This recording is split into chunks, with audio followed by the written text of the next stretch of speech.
영원히 함께 삽시다 축복합니다. 그게 축복 중에 최고의 축복입니다. 우리 뒤에 분에게도 한번 축복합니다. 예수와 영원히 함께 살자고. 자, 우리 예수와 영원히 함께 할 수 있는 그 길을 오늘 말씀을 통해서 한번 찾아보겠습니다. 오늘 출애굽기 12장 말씀 보겠습니다. 12장 7절로 14절 말씀 교독하겠습니다. 출애굽기 12장 7절로 14절 말씀 교독합니다.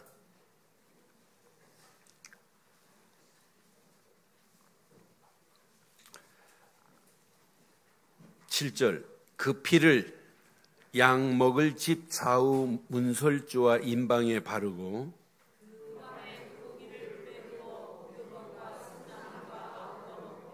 날것으로나 물에 삶아서 먹지 말고 머리와 다리와 내장을 다 불에 구워 먹고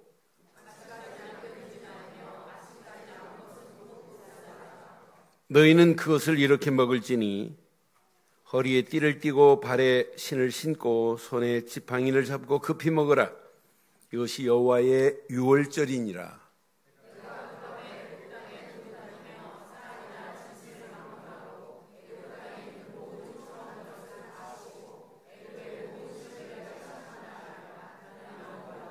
두 절 읽습니다.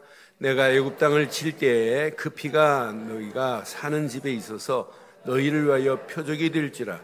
내가 그 피를 볼 때에 너희를 넘어가리니 재앙이 너희에게 내려 멸하지 아니하리라. 너희는 이 날을 기념하여 여호와의 절기로 삼아 영원한 규례로 대대로 지킬지니라. 아멘.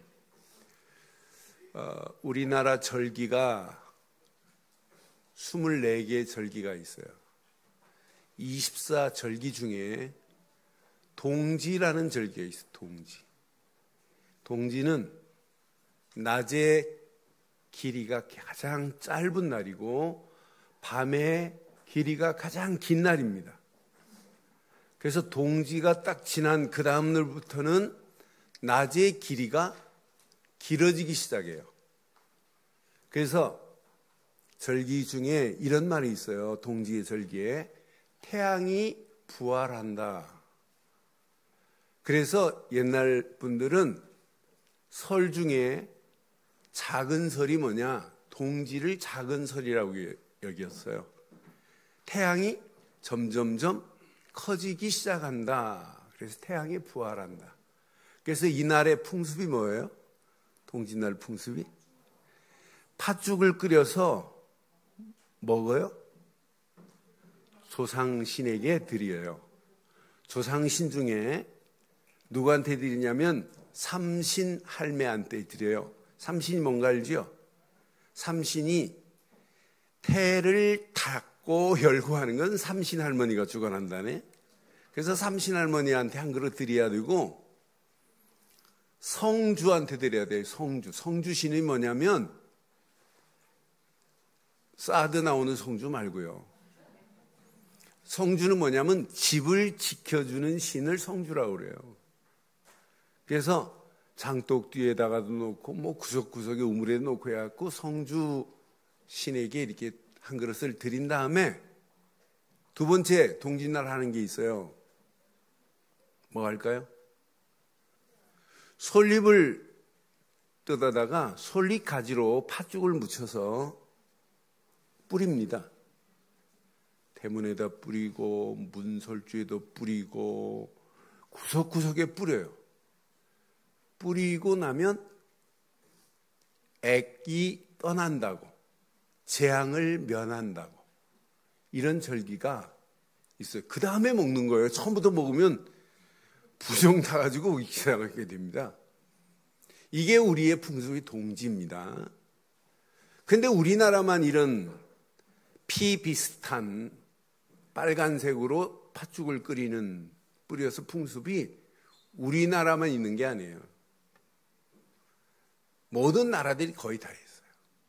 저 아프리카 잠바부에라고 하는 조그마한 나라 보면 그 나라도 아이가 마을을 떠나서 다른 데 돈 벌러 갔다가 들어오면 집에 못 들어가요.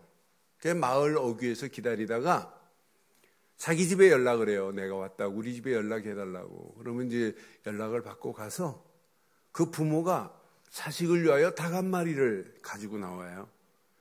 닭을 가지고 나와가지고 개 보는 앞에서 닭목을 딱 잡아가지고 피를 받아가지고 그 아이한테 뿌려주고, 주변에 뿌려주고, 잡신을 떠나게 한 다음에 그 닭을 들에 던져서 짐승들이 먹게 해요. 그러고 들어가요.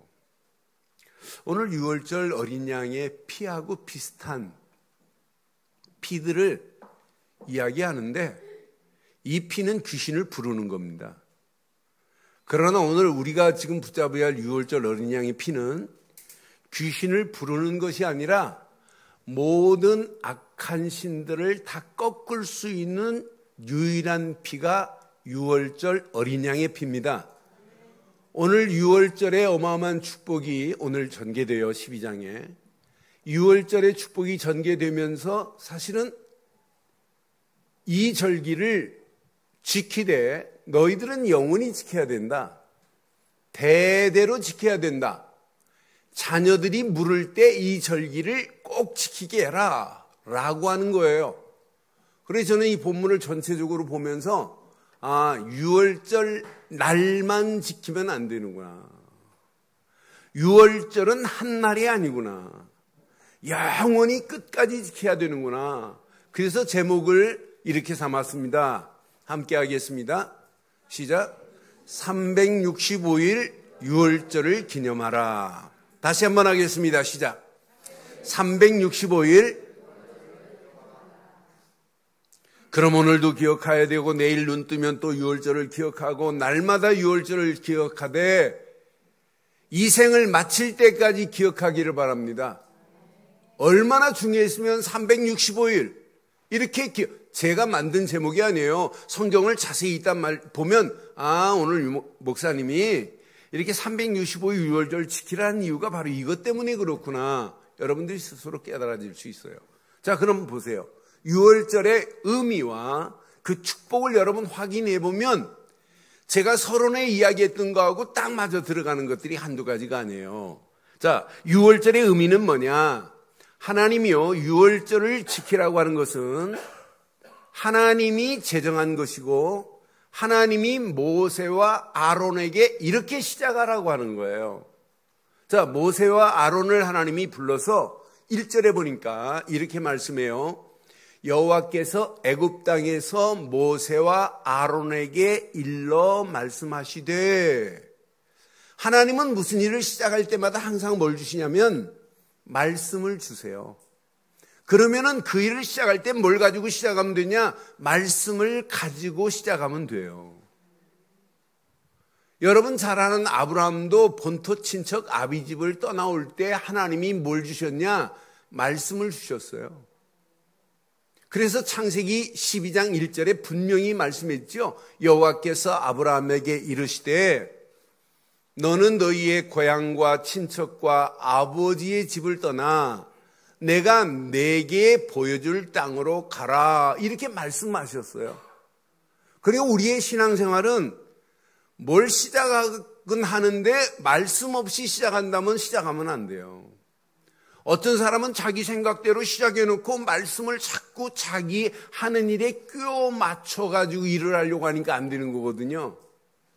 지금부터 저와 여러분들은 하나님의 말씀이 맞다면 그 말씀을 붙잡고 모든 일을 시작하기를 부탁합니다. 그 말씀을 약속으로 붙잡고 가면 돼요. 그런데 하나님이 이렇게 시작할 때 모세와 아론에게 분명히 말씀으로 시작하게 했어요. 근데 자세히 보니까 2절에 보니까 이 달을 너희에게 달에 뭘로 여기래요? 시작 곧 해 뭐래요? 첫 달이 되게 하고 그랬어요. 그러니까 동짓날 해가 커지니까 우리 풍습이 뭐냐면 커지면서 태양이 뭐 했다고 그랬어요? 부활의 시작이다 그랬어요. 그러니까 귀신이요, 귀신같이 알아요. 그대로 흉내를 내요, 이렇게 귀신도. 내가 시간이 없어서 더 리얼한 것들이 있는데 지금 이야기를 못 해드리겠어요. 진짜 귀신 같아요. 그러니까 귀신 고칼로릇이라는 말이 성경하고 비슷하게 이렇게 해요. 그러니까 이 복음 모르고 언약 모르면 속아요. 귀신의 역사에. 그러니까 이렇게 달의 시작이라 그랬어요. 이때 출발할 때 보면 태양력으로 보면 4월입니다. 이때 나올 때가. 그런데 이제 태양력 다 무시하고 유대의 달력으로 너희들은 지금부터 첫 달로 여겨라. 그래서 이 달을 1월달 아빈월이라 이렇게 시작하는 거예요. 그러니까 출애굽부터 유대의 달력은 새로 쓰기 시작하는 거예요. 유대인의 달력은 이날이 원년으로 시작하는 거예요. 새 달로 시작하는 거예요. 그러면서 6월절 어린 양을 준비하라 이렇게 지금 명령하는 거예요. 자, 4절 한번 확인해 드릴게요. 그 어린 양에 대하여 식구가 너무 적으면 그 집의 이웃과 3절 보고 한번 얘기합시다. 3절 봐봐요. 3절 먼저 보겠어요. 3절 보면 자, 이렇게 말씀하죠. 자, 3절. 너희는 이스라엘 온 회중에서 말하여 이르라 그랬어요. 이 달 열흘에 너희 각자가 어린 양을 잡을지니 각 가족대로 그 식구를 위하여 어린 양을, 그러니까 반드시 어린 양을 준비해야 돼요. 준비하되 그럼 개인 한 사람의 어린 양 한 마리를 잡아야 되느냐? 이게 아니에요. 4절 정확하게 구체적으로 나와 있어요. 이 어린 양에 대하여 식구가 너무 적으면 그 집의 이웃과 함께 사람 수에 따라서 하나를 잡고 그랬어요. 그런데 각 사람이 시작 먹을 수 있는 분량에 따라서 너희 어린 양을 계산할지며 그랬어요.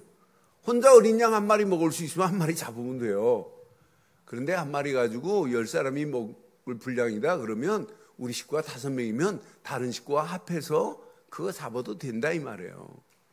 양고기가 지금 중요한 게 아니에요. 진짜 중요한 게 이제 그 다음에 담겨 있어요.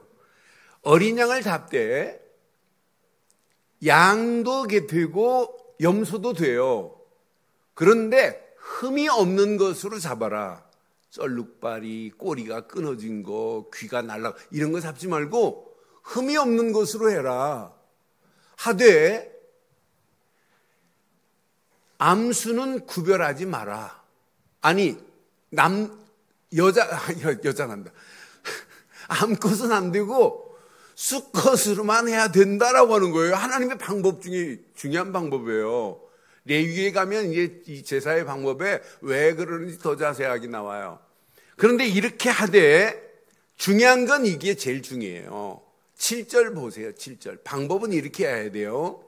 준비를 해서 이렇게 하되 그 양을 잡아서 염소를 잡아서 그 피를 양고기 먹을 집에 좌우 문 설주와 인방에 바르고 그랬어요. 뭘 바르야 돼요?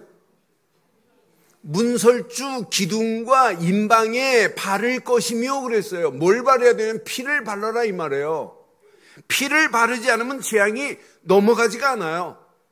그래서 12장 22절에 보면 우슬초 묶음을 가져다가 그랬어요. 여러분 아까 제가 동지 팥죽 뿌릴 때 뭘로 뿌린다고 그랬어요? 귀신이요? 똑같은 성경에 나온 대로 우슬초 묶음 가지고 피를 발라가지고 뿌려라 그랬는데 팥죽을 뭘로 뿌린다? 솔로 이렇게 뿌려요. 우슬초 묶음을 가져다가 그릇에 담은 피를 적셔서 그 피를 문 인방과 좌우 설주에 뿌리고, 중요한 건 이거예요. 그러니까 하나님 말씀대로 해야 돼요. 아침까지 한 사람도 자기 집 문 밖에 나가지 말자. 지금 피 안 바른 집은 하나님이 사자를 보내서 반드시 장자를 죽이고 짐승의 첫 새끼도 죽일 것이다. 피 바른 집은 재앙이 어떻게 되는 거예요? 13절 보니까 이렇게 말씀해요. 내가 애굽 땅을 칠 때에 그 피가 너희가 사는 집에 있어서 너희를 위하여 표적이 될지라. 내가 피를 볼 때에 너희를 넘어가리니 재앙이 너희에게 내려 멸하지, 재앙이 피 바른 집에는 절대로 내리지 아니할 줄 믿어요. 애굽 사람이라 할지라도 지금 모세와 아론이 장로들이 가서 피 발라라 라고 하는 명령 앞에, 말씀 앞에 애굽 사람이라 할지라도 피를 바르면 재앙이 넘어가게 될 줄 믿습니다. 그래서 유월절이라는 단어를 영어로 보면 넘어간다는 의미예요. 그래서 패스오버입니다. 패스오버라는 게 유월절이에요. 피만 바르면은 넘어갈 것이라는 거예요. 재앙이 끝이 나고 너희의 집은 재앙이 내리지 아니할 것이다 라고 하는 거예요. 그런데 고기를 먹되 삶아 먹지 말고 불에 구워라. 직화해라. 직화. 하나님이 명령한 거예요. 요즘 불에 구워서 먹는 걸 뭐 암 걸린다고 하는데 하나님은 그런데 이유가 있어요. 왜 직화하라고 그랬냐? 전부 다 불에 번제단에 근본적으로는 태워서 내가 죽어야 될 자리에 죽어야 되는 것 때문에 직화하는 거예요. 그런데 이스라엘 백성들은 애굽에서 고기 먹을 때 어떻게 했냐면 거의 삶아서 먹었어요. 애굽의 풍습은. 그래서 16장 3절에 보면 삶아 먹은 증거가 있어요. 이스라엘 자손이 그들에게 이르되 우리가 애굽 땅에서 고기 가마 곁에 앉아 있던 때, 그럼 뭐예요? 옛날에 애굽에서 고기 먹을 때 뭐 했다? 삶아 먹었다는 증거거든요. 그러니까 애굽의 방법이 아니라 하나님의 방법대로 이렇게 하라. 그러면 우리는 애굽에서 삶아 먹었는데 이런 말 하면 안 된단 말이에요. 고기는 삶아 먹는 게 원칙인데 이런 말 하면 안 돼요. 하나님의 말씀이면 따라가면 되는 겁니다. 불에 태워서 먹으라는, 불에 구워서 먹으라는 거예요. 불에 구워서 먹되 쓴 나물과 함께 먹어라. 쓴 나물만이 아니다. 누룩 없는 빵과 함께 먹어라. 무교병과 함께 고기를 먹을지니라. 지금 누룩을 넣어서 부풀어진 다음에 빵을 구워 먹을 시간이 없어요. 이제 이 재앙이 내림과 동시에 바로가 기부합을 하고 백성들을 보낼 거니까 급히 먹어야 돼요. 그러니까 지금 뭐 시간적 여유가 없어요. 뭐 이스트 넣고 부풀어 가지고 뭐 빵 구울 시간 없어요. 그러니까 개떡 같다 할지라도 고기와 함께 쓴나물과 함께 누룩 없는 빵을 먹고 그것도 지팡이를 짚고 신을 신고 급히 먹어라. 그리고 가라 하면 떠나면 400년의 지긋지긋한 애굽에서 벗어나게 될 줄 확신합니다. 고기 먹다 남았다. 그럼 싸가면 되죠? 우리는 먹다 남으면 테이크아웃 많이 하죠? 그런데 하나님의 방법은 다 불살라버려라. 그리고 이제 애굽의 잔재 다 남겨버리고 가라 이 말이에요. 고기 그거 아까운데 하면 안 된다니까요. 다 버리고 가면 하나님이 애굽 떠난 순간부터 하나님이 다 아시고 양식 없는 거 아시고 만나와 메추라기까지 준비하셔서 하나님이 인도하시는 광야길 행복하게 만드시는 하나님의 계획을 보세요. 저는 그래서 하나님의 말씀이면 그냥 따라가면 된다. 그건 내 계산할 필요도 없다. 절대로 망하지 않는다. 이스라엘 백성들을 보면서 얼마나 은혜가 됐는지 결과 보세요. 장자는 피 없는 집의 장자는 죽지만 피 바른 집의 장자는 죽지 않습니다. 피 없는 집의 짐승의 첫 새끼가 죽었지만 피 바른 집의 짐승의 첫 새끼는 죽지 아니합니다. 그러니까 죽고 사는 거의 기준은 뭐냐? 유월절 어린 양의 피예요. 생명과 축복의 자리에 있느냐, 저주와 재앙의 자리에 있느냐, 기준은 피입니다. 피. 심판이냐 상급이냐도 기준이 뭐냐, 피입니다. 오늘 그럼 우리의 신앙생활의 기준도 어린 양의 피, 이게 기준되지 않으면 우리의 신앙생활은 아무리 몸부림치고 애를 써도 안 돼요. 그래서 오늘 자세히 보세요. 우리 지난주 배웠던 메시지 중에 분명히 봤죠. 11장 4절로 6절에 보니까 모세가 바로에게 말합니다. 여호와께서 이와 같이 말씀하시기를 밤중에 내가 애굽 가운데로 들어가리니 애굽 땅에 있는 모든 처음 난 것은 왕위에 앉아있는 바로의 장자로부터 맷돌 뒤에 있는 몸종의 장자와 모든 가축의 처음 난 것까지 죽으리니 그랬어요. 그런데 분명히 보세요. 6절 한번 봐봐요. 이 일로 말미암아 애굽 온 땅에 전에도 없었고 후에도 없는 큰 부르짖음이 있을 것이라는 거예요. 그러나 유월절 어린 양의 피 바른 그 집에는 이스라엘 백성이나 애굽 백성이나 할 것 없이 하나님이 구별하실 수 있어요. 피를 발랐느냐 안 발랐느냐 구분하고 애굽 사람이냐 이스라엘 사람이냐 구분하시는 분이 하나님이십니다. 이렇게 구별할 수 있는 분은 하나님이에요. 그래서 7절에 이렇게 말씀하잖아요. 그러나 이스라엘 자손에게는 사람에게나 짐승에게나 개 한 마리도 그 혀를 움직이지 아니하리니 여호와께서 애굽 사람과 이스라엘 사이를 뭐 하신다? 구별하는 줄 너희가 알리라 하셨나니. 그래서 이스라엘 백성이라 할지라도 피를 안 바르면 어떻게 돼요? 재앙이 넘어가요, 안 넘어가요? 이스라엘 백성이라도 피 안 바르면 재앙이 임해요. 그래서 모세와 아론에게 이 메시지를 주시고 모세와 아론이 유사들, 장로들 시켜서 백성들에게 알려주는 거예요. 야, 어린 양을 준비해라. 피를 문설주와 인방에 발라라. 그리고 절대로 내일 아침까지는 나오지 마라 라고 하는 것을 알려주지 아니하면 다 재앙이 임한다니까. 지금도 마찬가지예요. 그럼 오늘 이 말씀을 잘 적용해 보세요. 지금도 유월절 어린 양의 비밀을 내 자신에게는 365일 날마다 누려야 돼요. 어느 정도 누려야 되느냐?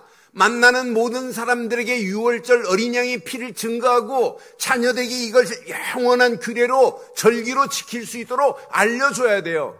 다른 부분은 몰라도 유월절 어린 양의 피의 비밀만은 정확하고 분명하게 말해주지 아니하면 다 재앙만 납니다. 확인해 드릴게요. 14절 보세요.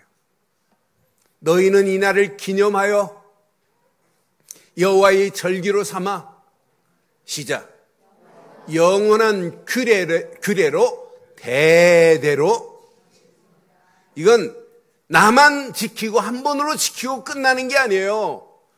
영원한 규례로 삼고 대대로 지켜야 될 줄 확신합니다. 24절 보세요.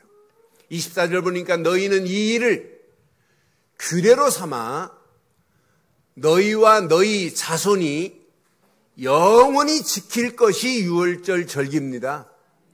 나만 지키면 안 돼요. 우리 자손까지 자녀들까지도 영원히 지켜야 돼요. 유월절 어린 양의 피, 이 비밀을 정확하게 알고 지켜야 됩니다. 이건 모르면 큰일 나요. 분명히 말해요. 25절에 보니까 너희가 여호와께서 허락하신 대로 너희에게 주는 땅, 그 주는 땅이 어디예요? 가나안 땅이에요. 가나안 땅 들어가서도 뭘 해야 돼요? 이 예식을 구원받았으니까 그냥 끝났다. 뭐 한 번 구원은 영원한 구원인데 뭐 예수 그리스도로 한 번 시인했으니까 이제 마음대로 살아도 된다, 이 얘기가 아니에요.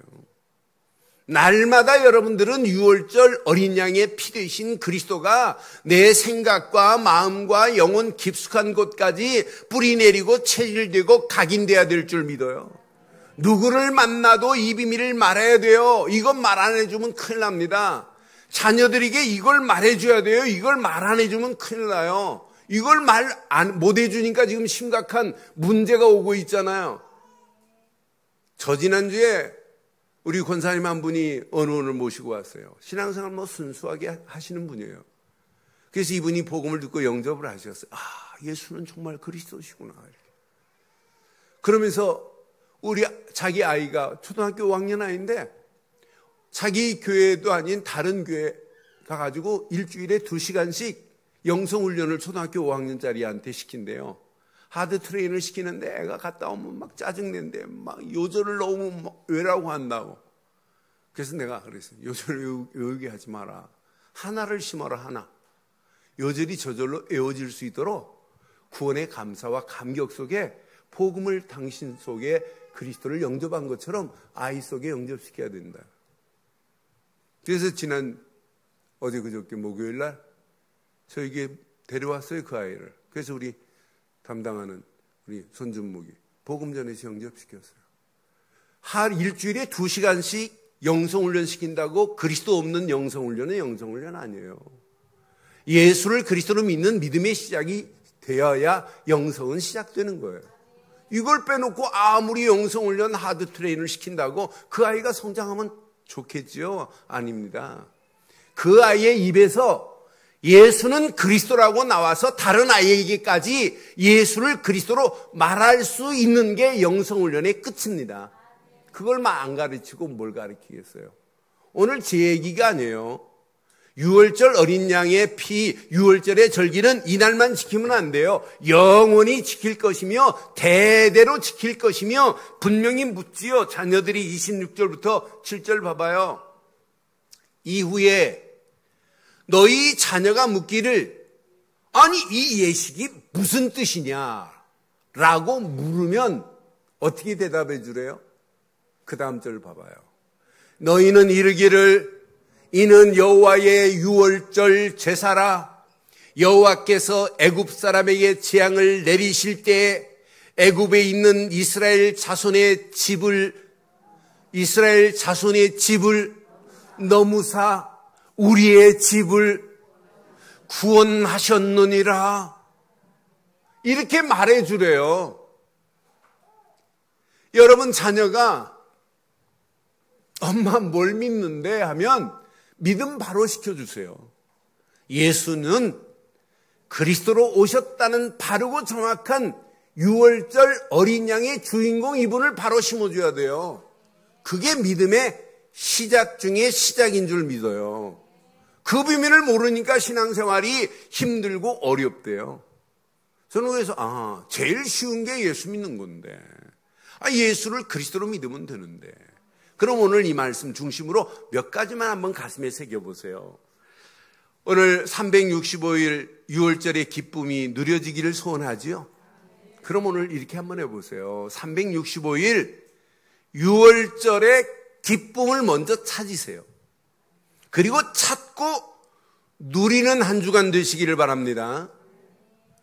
저는 6월절 하는 순간에 하나님의 은혜를 생각하니까 진짜 하나님은 6월절 예수 그리스도를 생각하면 생각할수록 하나님의 은혜에 감사할 수밖에 없어요. 저는 복음을 전하겠다고 전국과 세계에 뛰어다니지만 복음을 말하고 돌았을 때마다 이게 웬 은혜냐. 하나님의 은혜를 모르고 산다는 것은 그건 금수와 마찬가지 아니겠는가 하는 생각을 늘 해봐요.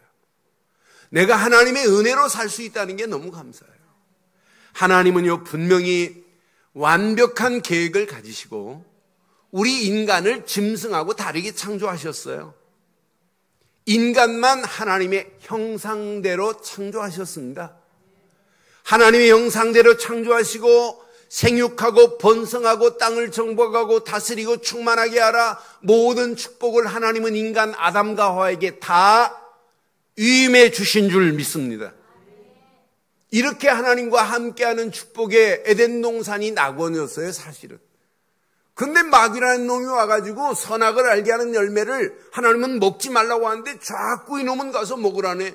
먹는 날에는 네 눈이 밝아지고 너는 하나님같이 되고 너는 절대로 죽지 않는다는 마귀의 유혹에 어리석게 아담과 하와가 하나님과 함께하는 축복보다 마귀의 달콤한 유혹에 선악을 알게 하는 열매를 따먹음과 동시에 인간은 타락으로 변했어요.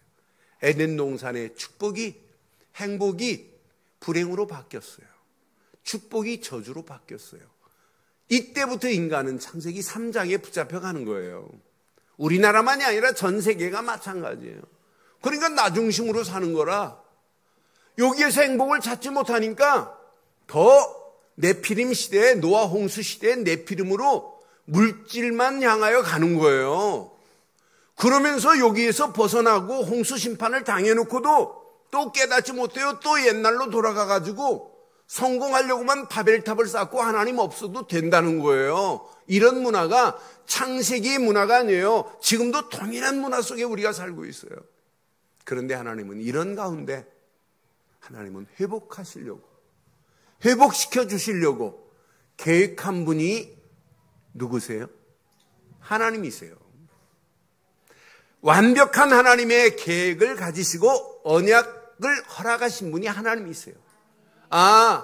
나와 하나님과 관계가 두절된 인간을 하나님은 회복하시려고 언약의 주인공, 유월절 어린 양의 피의 주인공을 보내겠다는 게 구약이고, 그분이 오셔서 십자가에서 모든 문제를 해결하신 분이 예수 그리스도인 줄 믿습니다.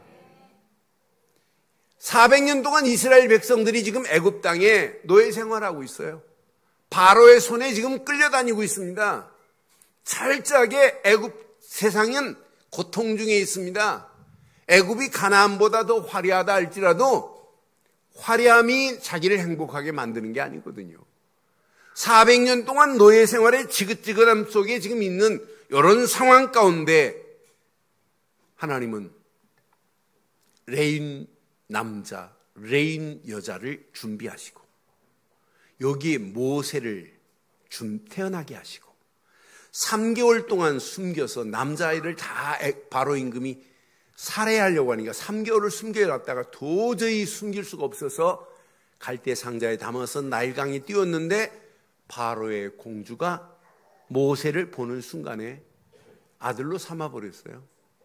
아들로 삼아서 바로의 궁에서 40년 살다가 어머니 요게벳을 통해서 젖 먹을 때 히브리 민족에 한이 안 들어갔겠어요?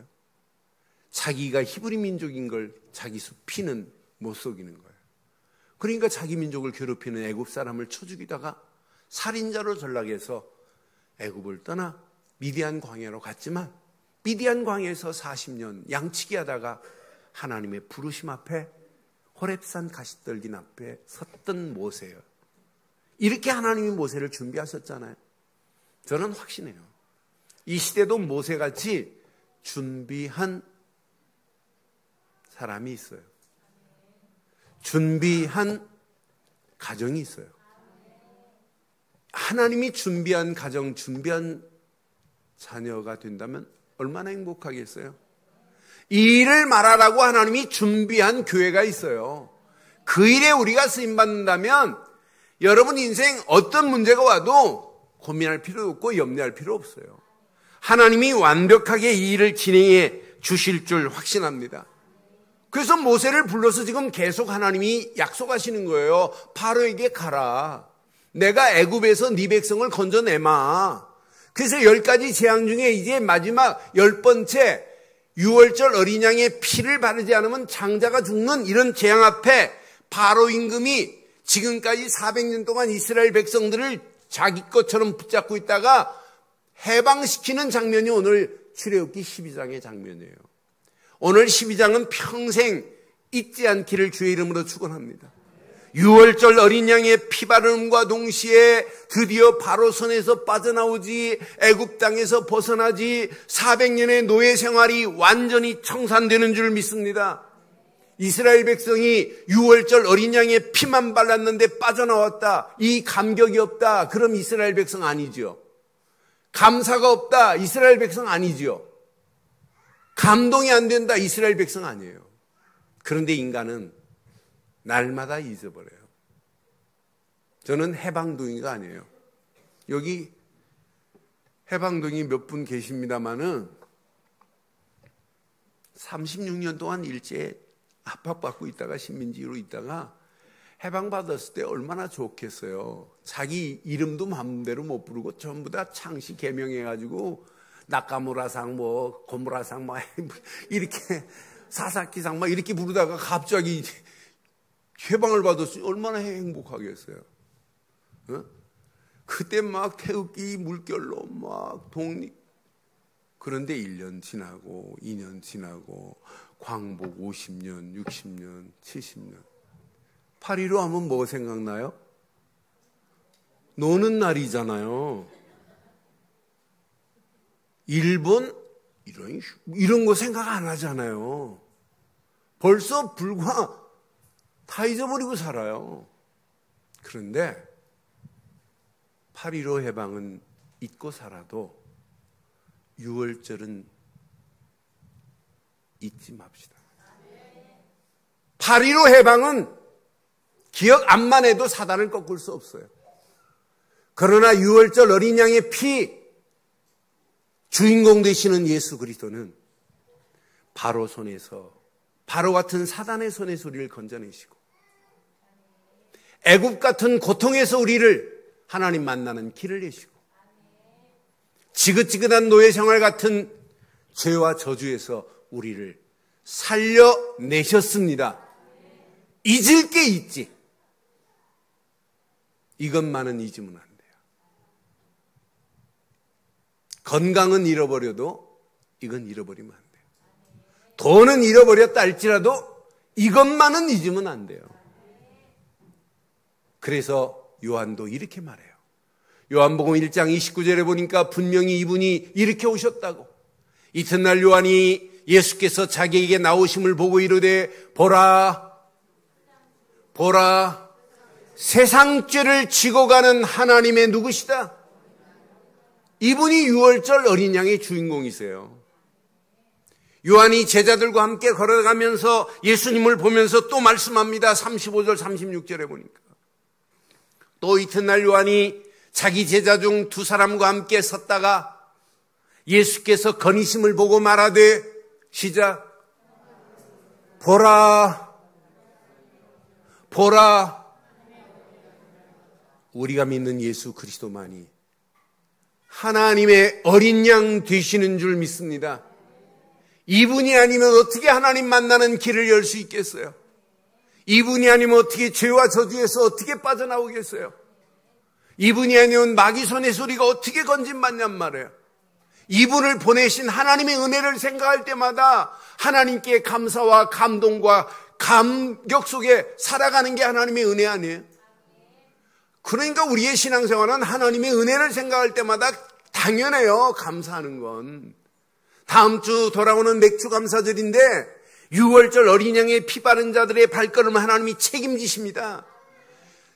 이들이 가는 발걸음에 보리씨를 뿌렸더니 50일 만에 보리단을 거뒀어요. 하나님이 애굽에서만 건진 것이 아니라 6월절 어린 양이 피 바르고 가는 우리의 발걸음을 하나님이 완벽하게 인도하시는구나. 우리 먹을 것도 하나님이 책임지시는구나. 이렇게 우리를 인도하셨구나. 보리의 첫 단을 거두고 하나님께 제사하는 것을 맥추절이라고 하는 거예요. 그게 다음 주예요. 그러니까 감사하세요. 이런 수준 없는 얘기가 아니에요. 당연히 하나님의 은혜를 생각할 때마다 하나님이 나를 구원하시려고 어린 양 되시는 예수를 그리스도로 보내서 십자가에서 물과 피를 다 쏟으신 그분을 믿고 있는 믿음 안에 있다면 하나님께 감사하는 건 당연한 것입니다. 그게 신앙생활이에요. 그래서 베드로도 이런 고백을 합니다. 베드로전서 1장 19절에 이런 고백을 해요.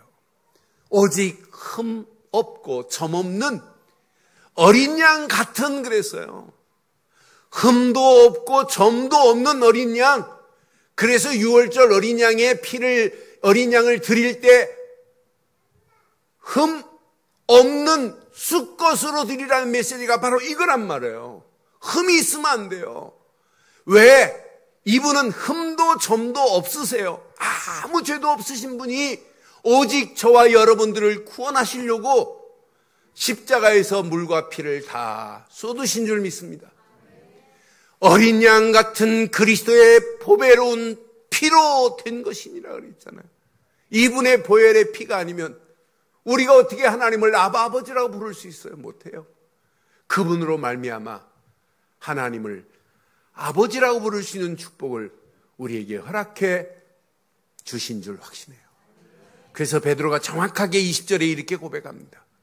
그는 창세 전부터 미리 알림 바 되시니나 이 말세에 너희를 위하여 나타나신 바 되었으니, 창세 전부터 하나님이 준비하신 분이에요. 21절에 분명히 말해요.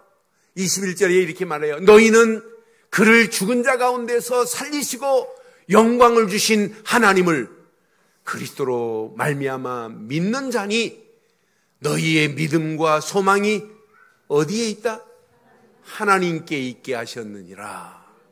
오늘 이 말씀 가슴에 잘 새기시고 365일 구원의 감사와 감격과 감동 속에서 날마다 승리하기를 바랍니다. 이 비밀을 깨닫고 조금만 누려보세요. 야, 하나님이 내게 주신 은혜, 그 은혜를 최고로 한번 누려보시라니까요.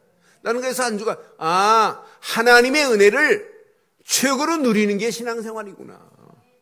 구원받은 자가 구원의 감격과 감사 속에 있을 때 예배하기만 하면 하나님이 말씀을 주세요.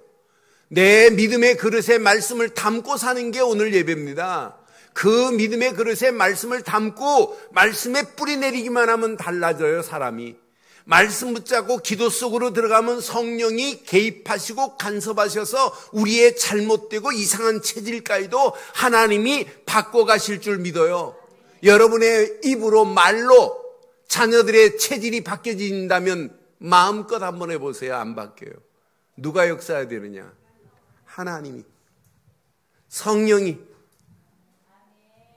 그러니 우리가 할 것은 하나밖에 없어요. 하나님의 은혜 안에서 예배를 통하여 말씀을 내 마음의 그릇에, 믿음의 그릇에 담고 그냥 말씀 붙잡고 기도 속으로 들어가면 하나님이 우리를 만들어 가실 줄 믿어요.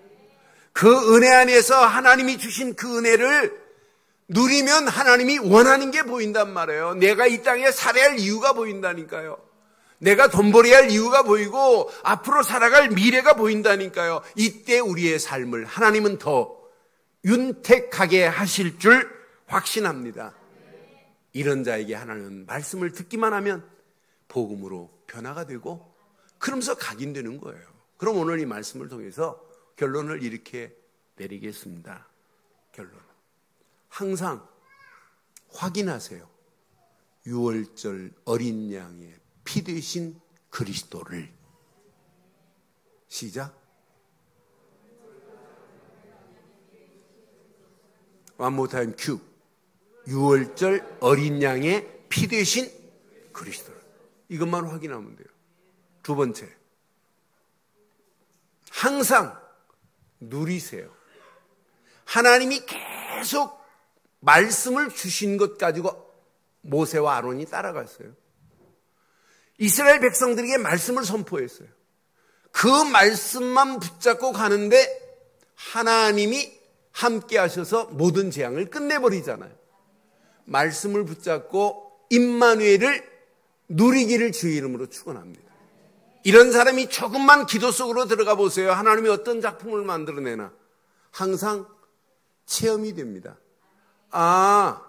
성령 충만함으로 하나님이 나를 인도하시는구나. 끝났구나. 고민할 게 아니구나. 패스 오버 됐구나. 끝났다. 넘어갔구나. 나도 모르는 사이에 점핑이 돼요. 점핑. 뛰어넘어 버려요. 한 주간 모든 일을 패스 오버 앤 점핑이 되는 한 주간 되기를 주의 이름으로 축원합니다. 이 시간